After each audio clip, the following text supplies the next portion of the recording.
चलिए दोस्तों, सुनते हैं निधि जैन की लिखी कहानी हादसा। कल रात ही जानकी अपने मायके से एक हफ्ते बाद लौटी थी। सुबह जब दूध वाले ने घंटी बजाई तो उसने अलसाई आंखों से दरवाजा खोला। सामने वाले फ्लैट के दरवाजे पर लगभग 3 साल की एक गोल मटोल बड़ी बड़ी आंखों वाली लड़की खड़ी थी। जानकी ने जब उसकी तरफ देखा तो वह मुस्कुरा दी। उसकी आंखें चंचल और मुस्कान मनमोहिनी थी। वह चहक कर बोली, संदली, मेरा नाम संदली शर्मा है। तुम्हारा नाम क्या है? जानकी हंस पड़ी। बोली, जानकी, मेरा नाम जानकी प्रसाद है। प्रसाद? वह अपनी गोल गोल आंखों को और गोल करते हुए बोली, प्रसाद? भगवान जी वाला? तभी संदली की माँ वहां गई। उसने जानकी को देखकर एक फीकी सी मुस्कान दी और संदली को लेकर अंदर चली गई। जानकी को उसकी आंखों में एक अजीब सी उदासी दिखाई दी। दूध वाले ने बताया, ये लोग अभी 2 दिन पहले ही यहाँ आए हैं। इस बच्ची के पिता फौजी थे, सुना है लड़ाई में मारे गए। ये सुनते ही जानकी को एक झटका लगा। उसके सारे शरीर में झंझनाहट सी होने लगी। वह अंदर आई और कुर्सी पर बैठ गई। उसने रुंधे गले से अपने पति को बताया, सामने वाले घर में लोग आ गए हैं। बच्ची के पिता सरहद पर शहीद हो गए। अभी उसकी उम्र ही क्या थी। उनकी पत्नी तो मुश्किल से 27-28 साल की होगी और उस बच्ची ने तो इतनी कम उम्र में ही अपने पिता को खो दिया। कहते हुए जानकी रो पड़ी। उसके पति ने आश्चर्य से उसकी ओर देखा। प्रभु की इच्छा, क्या कर सकते हैं। दुनिया ऐसे ही चलती है। तुम्हें नहीं लगता तुम उन अनजान लोगों के लिए कुछ ज्यादा ही परेशान हो रही हो?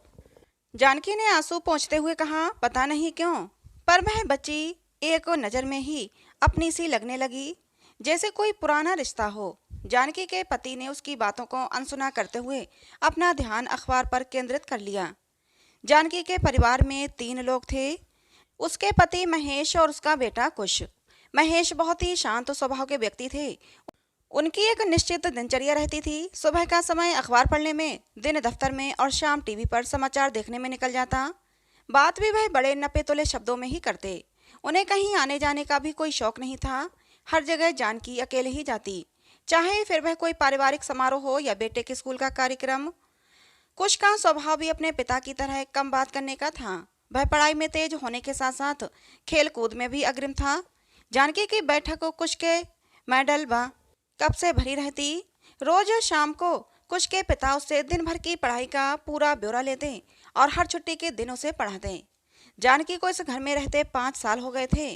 वह इस सोसाइटी में आने वाले पहले चंद लोगों में से एक थी। हर मंजिल पर केवल 2 ही घर थे और जानकी की मंजिल वाला दूसरा घर हमेशा खाली ही पड़ा रहा। गार्ड कभी कभी आकर सफाई करवा देता था। जानकी के पूछने पर उसने बताया, ये घर किसी फौजी ने खरीदा है, पर वह ड्यूटी पर कहीं और रहते हैं। 5 साल इंतजार के बाद जानकी के पड़ोस में कोई आया था, पर खुश होने की जगह उसका दिल उदास था। आज जानकी का मन काम में नहीं लग रहा था। बार बार उसकी आंखों के सामने संदली की चमकती और उसकी माँ की बुझी आंखें आ रही थीं। महेश के दफ्तर जाते ही उसने कुछ इडली और चटनी एक ट्रे में रखी और संदली के घर की घंटी बजा दी। दरवाजा संदली की माँ ने खोला। मैं जानकी हूँ, सामने वाले घर में रहती हूँ। इडली बनाई थी, तुम लोगों के लिए लाई हूँ। उसने एक फीकी सी मुस्कान के साथ कहा, मैं कनिका हूँ, अंदर आइए। ड्राइंग रूम में यहाँ वहाँ गत्ते के डिब्बे बिखरे पड़े थे, कुछ बंद और कुछ अध खुले। कोने में एक छोटी मेज पर फौजी की तस्वीर रखी थी। तस्वीर पर कोई माला नहीं थी, पर यकीनन वह संदली के पिता थे। संदली भागती हुई आई और जानकी कहते हुए उससे लिपट गई। वह जानकी को देखकर ऐसे खुश थी जैसे वह कोई पुराने दोस्त हों। जानकी भावुक हो गई। कनिका ने टोकते हुए कहा, संदली, जानकी नहीं, आंटी कहते हैं। यहाँ आने के बाद से जानकी पहली शख्स थी जो उन लोगों के घर आई थी। शायद इसीलिए संदली उसके आने से बहुत उत्साहित थी। जानकी ने कनिका की तरफ देखा। उसकी आंखों में आंसू थे जिन्हें छुपाने की वह पूरी कोशिश कर रही थी। संदली ने जानकी से कहा, तुम जाना मत, मैं तुमको अपनी ड्राइंग बुक दिखाती हूँ। वह भागती हुई अंदर चली गई। जानकी ने कनिका के कंधे पर हाथ रखते हुए कहा, तुम्हें आंसू छुपाने की जरूरत नहीं, बह जाने दो इन्हें, बेहतर महसूस करोगी। मुझे अपनी बड़ी बहन समझो। कनिका फपक पड़ी। जानकी ने उसे गले लगा लिया। संदली ने अपने छोटे छोटे हाथ फैलाकर जानकी और कनिका दोनों को पकड़ लिया। उस पल से जानकी, कनिका और संदली दोस्त बन गए। तीनों के बीच एक अनोखा रिश्ता कायम हो गया था। कनिका एक प्राइवेट कंपनी में नौकरी करती थी। संदली उसकी अनुपस्थिति में जानकी के पास ही रहती। इसी कारणवश जानकी और संदली एक दूसरे के और करीब आ गए। कहीं ना कहीं जानकी को संदली में बहुत ही अपनापन नजर आता। समय अपनी रफ्तार से चलता रहा और कुछ इंजीनियरिंग की पढ़ाई करने के लिए दूसरे शहर चला गया। जानकी के लिए ये मुश्किल समय था, पर संदली के कारण उसका मन लगा रहता। संदली वैसी ही चंचल और बातूनी थी जैसी कि जानकी शादी के पहले हुआ करती थी। दोनों के शौक भी मिलते थे। वह कभी फिल्म देखने जाते और कभी चाट खाने। कनिका को ना तो फिल्मों में रुचि थी न चाट में। वह कई बार संदली को डांट भी चुकी थी। ढंग का खाना तो तुमसे खाया नहीं जाता, बस चाट पकौड़े खिला लो। संदली तभी जुबान से कहती, मैं थोड़ी ना खाती हूँ, वह तो जानकी जिद करती हैं। छुट्टी वाले दिन कई बार माँ बेटी शहर में होने वाले नाटक या शास्त्रीय संगीत के कार्यक्रम देखने जाते। संदली का वहां बिल्कुल मन नहीं लगता, पर अपनी माँ की खुशी के लिए वह साथ में जाती। कभी तीनों साथ में बाजार जाते। संदली और कनिका के आ जाने से जानकी की जिंदगी में एक रौनक आ गई थी। कुछ की इंजीनियरिंग पूरी हुई और एमबीए करने अहमदाबाद चला गया। एक बार रात को अचानक महेश को दिल का दौरा पड़ा। जानकी ने भागकर कनिका के घर की घंटी बजाई। घबराहट के कारण वह अपनी बात ठीक से कह भी नहीं रही थी। कनिका ने उसे हिम्मत दिलाई और अस्पताल फोन करके एम्बुलेंस बुला ली। उसने अपने पर्स में पैसे रखे और वह लोग अस्पताल के लिए निकल गए। दुर्भाग्यवश अस्पताल पहुंचने से पहले ही महेश की मौत हो गई। कुछ ने आकर अपने पिता के सभी अंतिम कार्य पूरी जिम्मेदारी के साथ पूर्ण किए। जाने से पहले वह अपनी माँ को लेकर बहुत परेशान था। कनिका ने उसे आश्वासन दिया कि वह निश्चिंत रहे और पूरा मन लगाकर अपनी परीक्षाएं दे। वह माँ का पूरा ध्यान रखेगी, साथ ही उसके पापा के पेंशन और बैंक के सभी काम भी करवा देगी। कुछ की पढ़ाई पूरी हुई और वह बेंगलोर में नौकरी करने लगा। संदली ने अपने ही शहर में बीएससी में दाखिला ले लिया। कुछ चाहता था कि माँ अब उसके साथ चलकर रहे, पर जानकी इस बात के लिए तैयार नहीं थी। वह बीच बीच में उसके पास जाती और 1.5-2 महीने रहकर वापस आ जाती। वहां से ज्यादा उसका मन यहाँ पर लगता था। संदली हर बार उससे लड़ाई करती। जानकी, तुमने कहा था तुम 1 महीने में आ जाओगी, बस बेटे से ही प्यार है, बेटी को भूल गई। जानकी उसे मनाती, वह अकेला है ना, और तेरे पास तो कनिका है। तो वह झट से जवाब देती, अरे माँ तो बहुत बोरिंग है, सारा दिन काम करती हैं और रात को अपना चश्मा लगाकर किताब पढ़ती रहती हैं। बात भी कितना कम करती हैं, बस डांटती रहती हैं। संदली ये नहीं किया, संदली वो नहीं किया, संदली ये क्यों किया, संदली वो क्यों किया। जानकी उसकी बातें सुनकर हंसती। संदली अचानक ही गंभीर हो जाती और आंखें चमकाकर कहती, पर वह दुनिया की सबसे अच्छी माँ है, सबसे अच्छी। मैं उससे बहुत प्यार करती हूँ। संदली की बीएससी पूरी हुई और उसने एमएससी में दाखिला ले लिया। इधर कुछ को भी नौकरी करते 3 साल हो गए थे। जानकी चाहती थी कि वह अब उसकी शादी करके अपनी जिम्मेदारी पूरी कर दे। उसकी प्रबल इच्छा थी कि वह संदली को अपने घर की बहू बनाए। दोनों बच्चों के बीच उम्र का अंतर करीब 6 साल होने की वजह से वह कभी हिम्मत नहीं कर पाई। उसे यह भी लगता था कि कुछ अपने पिता की तरह बहुत ही शांत स्वभाव का है और संदली चंचल और बातूनी। ऐसे में यह मेल उचित भी होगा या नहीं। इस बार जब वह कुछ के पास गई तो उसने स्पष्ट शब्दों में से कहा, मैं तुम्हारी शादी करने का विचार बना रही हूँ। यदि तुम को कोई लड़की पसंद है तो अभी बता दो, नहीं तो मैं ढूंढना शुरू करूं। बाद में मत कहना कि पूछा नहीं। कुछ ने गंभीर होते हुए कहा। संदली ये सुनकर जानकी कुछ सोच में पड़ गई। जानकी अब की बार कुछ के पास करीब 3 महीने रहकर अपने घर लौटी थी। ट्रेन लेट हो जाने की वजह से उसे घर पहुंचने में काफी देर हो गई। संदली और कनिका सो गए होंगे, यही सोचकर वह उनसे मिलने नहीं गई।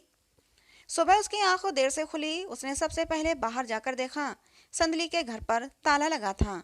संदली कॉलेज व कनिका दफ्तर के लिए निकल गए होंगे, यही सोचकर वह घर के कामों में व्यस्त हो गई। शाम को जब वह सोकर उठी तो उसने एक बार फिर संदली के घर पर नजर डाली। ताला अब भी लगा था। अब तक तो संदली कॉलेज से वापस भी आ गई होगी, ये सोचकर उसे कुछ फिक्र होने लगी। उसने अंदर जाकर चाय पी और सोसाइटी के पार्क में टहलने के लिए निकल गई।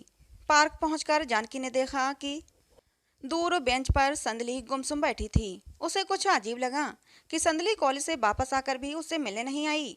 जानकी ने सोचा कि इस बार समय अधिक लगने की वजह से संदली कुछ ज्यादा ही नाराज है। वह तेजी से चलकर उसके पास गई और वहीं बेंच पर बैठ गई। उसने संदली की तरफ प्यार से देखते हुए कहा, नाराज हो? अब की बार बहुत समय लग गया ना। इससे पहले कि जानकी आगे कुछ कहती, संदली बोली, नहीं आंटी, मैं समझती हूँ। संदली के मुंह से आंटी सुनकर जानकी चौंक गई। शुरू से संदली उसे जानकी कहती थी। कनिका कई बार उसे टोकती, पर संदली का जवाब होता, ठीक है, जानकी नहीं तो जानू कहूंगी। संदली सबको इज्जत देने वाली और सबसे प्यार करने वाली लड़की थी। काम वाली बाई को मौसी और सोसाइटी के गार्ड को गार्ड भैया कहकर बुलाती। पर जानकी के साथ उसका एक अलग ही रिश्ता था। जानकी को संदली में को परिवर्तन महसूस हो रहा था। हर समय हंसने बोलने वाली संदली ने तो हर बार की तरह भागकर जानकी को न गले लगाया और न ही लड़ाई की। जानकी, तुम इतने दिन लगाकर क्यों आई? तुम जानती हो ना, तुम्हारे बिना मेरा मन नहीं लगता। जानकी उसे 3 साल की उम्र से जानती थी। वह समझ गई कि ये संदली की नाराजगी नहीं, कुछ और ही है। उसने संदली का हाथ अपने हाथों में लेते हुए कहा, क्या बात है? कुछ तो है जो तुम मुझे नहीं बता रही। संदली की आंखें डबडबा गईं। उसने जानकी का हाथ कसकर पकड़ा और उसे घर के अंदर ले आई। उसने दरवाजा बंद कर लिया और जानकी के गले लगकर रो पड़ी। जानकी अंदर तक कांप उठी। उसने आज पहली बार संदली को रोते हुए देखा था।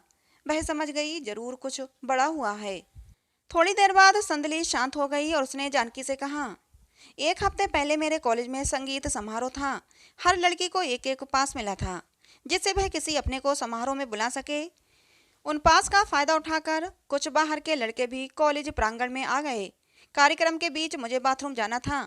मैंने अपनी दोस्तों से साथ चलने को कहा, पर कोई भी कार्यक्रम छोड़कर जाने को तैयार नहीं हुआ।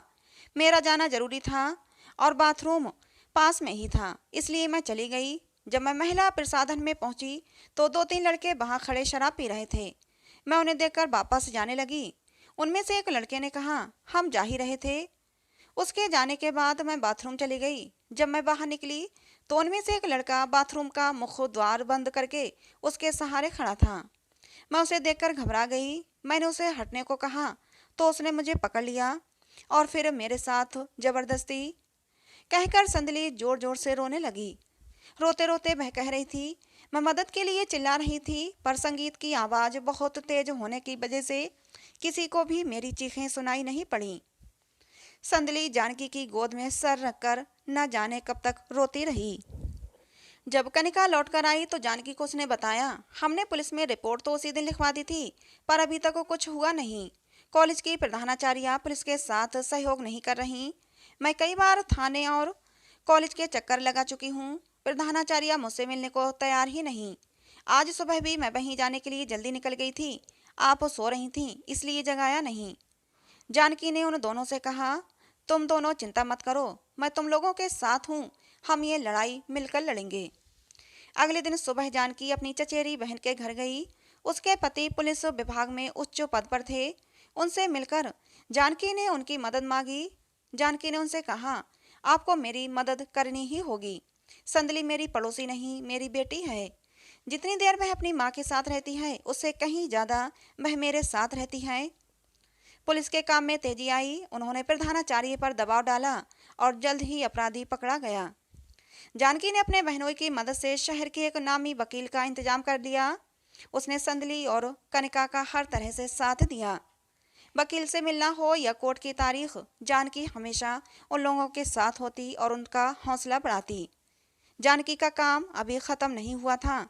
उसने संदली को अपनी पढ़ाई पूरी करने को कहा। संदली ने यह कहकर मना कर दिया, मुझ में उसको कॉलेज में दोबारा जाने की हिम्मत नहीं है। जानकी ने उसे समझाया, संदली, तुम एक बहादुर सैनिक की बेटी हो जिसने सरहद पर अपने देश के लिए जान दी। तुम उस माँ की बेटी हो जिसने कम उम्र में अपने पति को खोने के बाद अकेले से दुनिया का सामना किया और अपने दम पर तुमको पालकर बड़ा किया। इसके ससुराल और मायके दोनों पक्षों ने कभी एक फोन तक नहीं किया। तुम्हारे माँ पापा ने उन लोगों की मर्जी के विरुद्ध शादी की थी। उस बात की नाराजगी ये आज तक झेल रही है। तुम ऐसे घबराकर घर नहीं बैठ सकती। संदली को जानकी की बातों से हिम्मत मिली और उसने दोबारा कॉलेज जाना शुरू कर दिया। कुछ लोगों ने सहानुभूति दिखाने की कोशिश की और कुछ ने आलोचना की, पर संदली पर दोनों ही बातों का असर नहीं हुआ। पढ़ाई के साथ साथ केस भी चलता रहा। लोकल अखबारों में केस की खबरें छपती। सड़क चलते लोग भद्दे ताने कसते, पर वह उन्हें अनसुना कर देती। अब माँ पापा और जानकी उसकी ताकत थे। एमएससी की परीक्षाएं पूरी होते ही संदली ने पीएचडी में दाखिले के लिए फॉर्म भर दिया। संदली को पीएचडी में दाखिला मिल गया। बहुत दिनों बाद कोई अच्छी खबर आई थी। संदली ने खुश होकर कनिका और जानकी को गले लगा लिया। सभी की आंखों में खुशी के आंसू थे। संदली अब तक अपने साथ हुए उस हादसे से काफी हद तक बाहर आ गई थी। जानकी ने मौका देखकर कनिका से संदली का हाथ मांग लिया। इस खुशी के मौके पर मैं तुमसे कुछ मांगना चाहती हूँ। तुम्हें मना करने की पूरी आज़ादी है। मैं संदली को अपने घर की बहू बनाना चाहती हूँ, यदि तुम दोनों कुश को इस रूप में स्वीकार करो। दोनों ने एक साथ कहा, ये नहीं हो सकता। आप सब कुछ जानती हैं, कुश कभी भी इस बात को स्वीकार नहीं करेगा। जानकी ने उन दोनों को पूरी बात बता दी कि वह क्यों आज तक चाहकर भी उन दोनों से ये कहने की हिम्मत नहीं कर पाई। उसने कहा, कुश ने अब की बार मुझसे संदली के लिए कहा था, पर जब मैं यहाँ आई तो सभी लोग किसी और उलझन में ही पड़ गए थे। सब ठीक है तो मैं हिम्मत करके कह रही हूँ, इस हादसे के अलावा कोई भी और कारण है तो तुम लोगों को मना करने का पूरा हक है। संदली ने गंभीर होते हुए कहा, जानकी, कुश ने तुमसे इस हादसे से पहले कहा था, अब सब कुछ बदल गया है। जानकी ने प्यार से उसके बालों में हाथ फिराते हुए कहा, संदली, कुश सब कुछ जानते हुए भी रोज मुझसे पूछता है कि आपने उन लोगों से बात की। यदि तुम लोगों को ये प्रस्ताव स्वीकार है तो कुछ और मत सोचो। मैं और कुश तुम्हें पूरे मन से अपने घर की बहू बनाएंगे। संदली और कनिका बहुत देर तक अपने तर्क देते रहे और जानकी अपने। आखिर में जीत जानकी की हुई। संदली जानकी के घर की बहू बनी। कोर्ट में केस और कॉलेज में रिसर्च दोनों साथ साथ चलते रहे। जानकी और कुश दोनों ने संदली का साथ दिया। घटना के 6 साल बाद संदली को न्याय मिला और साथ ही डॉक्टरेट की डिग्री भी मिली। अब वह संदली शर्मा से डॉक्टर संदली प्रसाद हो गई थी। प्रसाद भगवान जी वाला। पर उसके लिए आज भी जानकी जानकी ही थी। दोनों का एक अनोखा अटूट रिश्ता। तो दोस्तों, ये कहानी आपको कैसी लगी जरूर बताना। कहानी पसंद आई हो तो प्लीज़ लाइक करें। ऐसे ही और कहानियों के लिए हमारे चैनल को सब्सक्राइब करें। कहानी को अंत तक सुनने के लिए आप लोगों का बहुत बहुत धन्यवाद। मिलते हैं दोस्तों अगली किसी नई कहानी में।